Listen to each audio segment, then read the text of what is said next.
Madina education సెంటర్లో SC ST BC ముస్లిం front intellectual round table సమావేశం నిర్వహించారు. ఎస్సీ ఎస్టీ బీసీలకు సప్లాన్ ఉన్నట్టు మైనారిటీస్కి కూడా సప్లాన్ కల్పించాలని విజ్ఞప్తి చేశారు.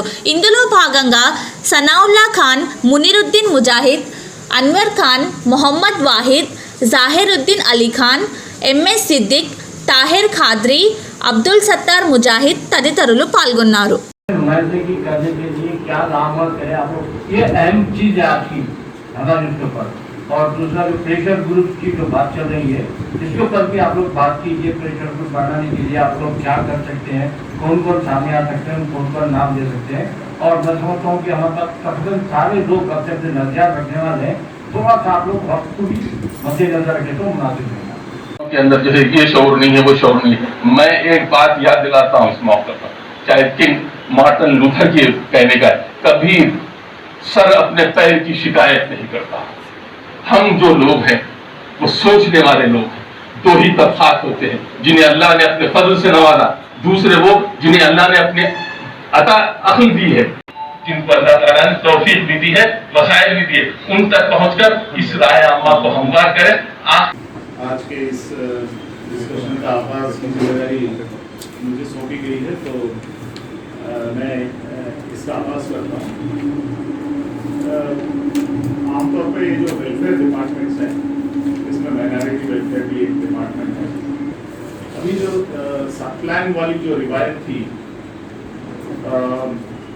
तेलंगाना के फॉर्मेशन से पहले वाली जो सिचुएशन थी, उसमें एसटी और एससीज दोनों के लिए सप्लान वाली इस्तेलाह इस्तेमाल की जाती है। वो दे देकर जुल्म की खाक में इसका शजर बोया था।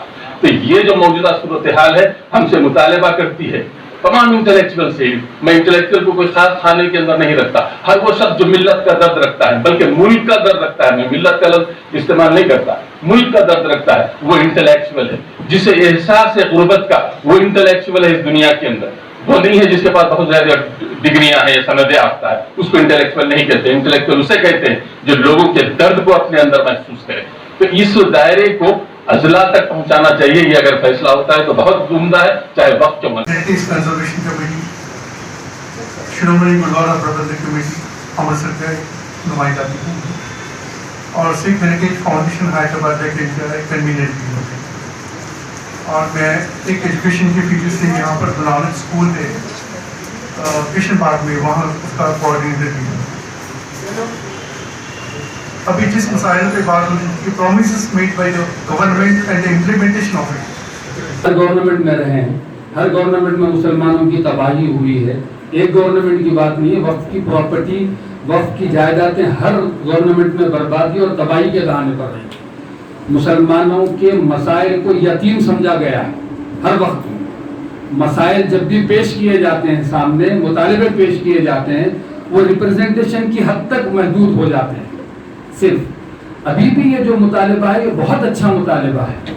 ये जो बात कही जा रही है, कई सालों से कही जा रही है, तौर से ठप होके रह गया, जिसके अंदर सब प्लान भी आता है। तो आज हमको ये देखना है, सोचना है कि हमारे पास तेलंगाना जो हुकूमत तेलंगाना ने जो ऐलान किया था कि हम आपके लिए काम करेंगे, लेकिन आज 7 साल हो गया है, किसी किस्म का जिस अंदाज से काम होना चाहिए था वो काम नहीं हो रहा है। सबसे पहले मैं ये कहूँगा कि ये सब प्लान के ताल्लुक से आज एक से एक इंटेलेक्चुअल हजरात यहाँ पर जमा हुए हैं, मैं उन्हें मुबारकबाद देता हूँ। खान, चेयरमैन SC/ST BC मुस्लिम front. Last week Andhra Pradesh की हुकूमत वहाँ के माइनॉरिटीज़ के लिए एक सब प्लान का ऐलान करी, जबकि सब प्लान का तेलंगाना में काफ़ी दिनों से मुतालबा था कि यहाँ की हुकूमत सब प्लान का ऐलान करे।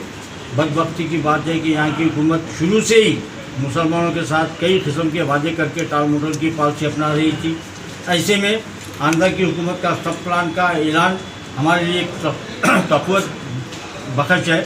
इसलिए आज यहाँ पर मदीना एजुकेशन सेंटर में तेलंगाना के तमाम दानिशवरों का एक इजलास रखा गया, जिसका नाम जॉइंट एक्शन कमेटी फॉर सब प्लान रखा गया है। इस कमेटी के तहत एक कम से कम 50 से 52 लोग दानिश्वर मुत्तहद हुए हैं और इन सब ने एक मुत्तहदा तौर पर यह फैसला किया है कि एक मेमोरेंडम बनाया जाएगा। इस मेमोरेंडम के ज़रिए नुमाइंदगी की जाएंगी कि वो हुकूमत पर दबाव बनाए और अगर हुकूमत इस चीज़ के ऊपर तवज्जो नहीं देती है तो ये डायरेक्ट एक्शन इसके ख़िलाफ़ में बाद हफ्ता तहरीक चलाएंगी, ज़रूरत पड़ी तो एहतजाज करेंगी, हर जाविये से मुकाबला करेंगी। उसके बावजूद भी अगर हुकूमत नज़रअंदाज करती है तो हम इलेक्शन तक इंतज़ार करके हुकूमत को इलेक्शन में नुकसान करने की कोशिश करेंगे।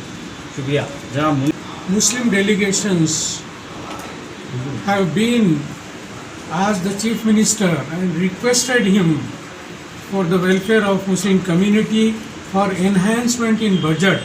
Despite enhancing the minority budget, the government cut it and reduced the volume of the budget. And even then, that volume was not used. The amount was not released by the finance secretary actually. So we are here among us, so many intellectuals from Muslim community have participated and decided that on par with the sub-plan announced by the Andhra Pradesh government, we demand our government to kindly prepare a sub-plan for minorities of the Telangana, including Muslim, Hindu, Muslim, Christian, Sikh, Jain, Parsi and other community also. So we, through the press, we request all the opposition party leaders and members to kindly raise the issue in our assembly during this session only.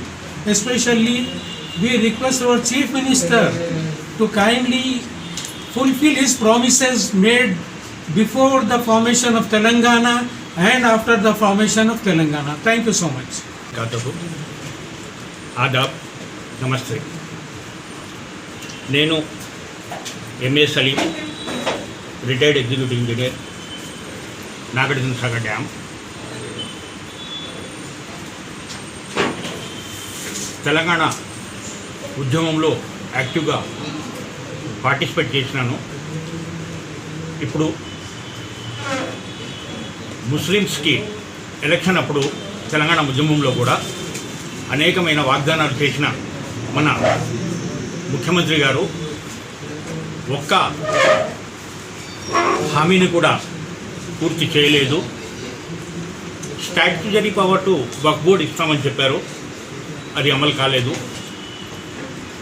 మరి budget allocate చేసింది తక్కువ, అందులో ఖర్చు చేసింది మరీ తక్కువ. ఈ మిగులు బడ్జెట్ కాంట్రాక్టర్లకు డైవర్ట్ చేశారు. అందుకోసం ఈరోజు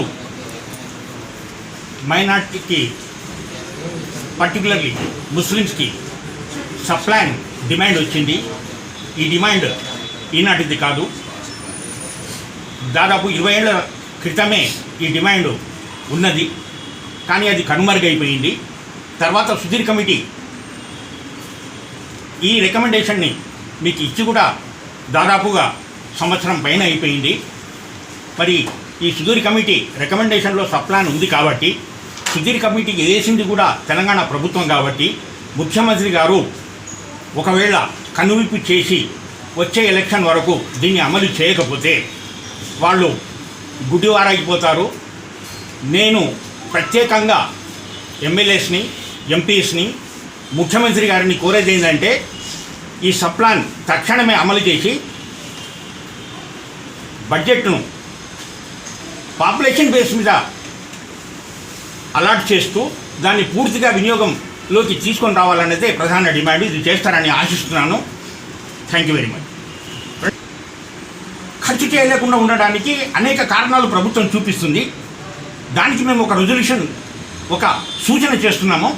ఒకవేళ మీరు 1000 crores బడ్జెట్ సప్లాన్లో మీరు కేటాయించి 400 కోట్లే మీరు ఖర్చు పెడితే, ఆ 400 కోట్లు ఖర్చు అయిన తర్వాత మిగిలిన 600 కోట్లు మీరు ఖర్చు చేయలేకపోతే ఉద్యోగులను బాధ్యత వహించాల్సి వస్తుంది. వాళ్ళను ప్రభుత్వ ఉద్యోగం నుంచి తొలగిస్తారని కూడా హామీ ఇచ్చారు.